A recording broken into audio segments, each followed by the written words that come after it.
Hello, my name is Laurent Poignet-Dupage and I'm in charge of the IoT product line for Europe, Africa and the Middle East. Today I would like to talk to you about the Chesterton Connect System. The Chesterton Connect System consists of three main parts: robust industrial IoT sensors that collect and measure data, a gateway that transmits that data, and a cloud where the information is stored.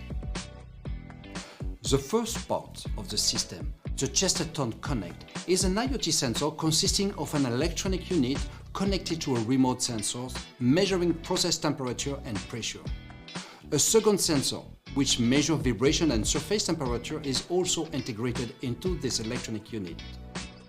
The sensor is powered by the long-life battery and the data collected is stored for 1 month and can be downloaded as an Excel file via the Chesterton Connect application or automatically transmitted via the gateway, the cloud, where they can be analyzed and utilized.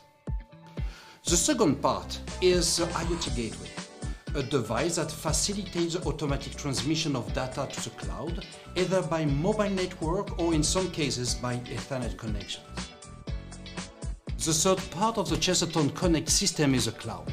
The cloud provides an overview of the health of all the equipment monitored by the Chesterton Connect. This platform is an intelligent tool that not only stores the data collected but also analyzes the performance of the device being monitored and alerts the user if any of them fail.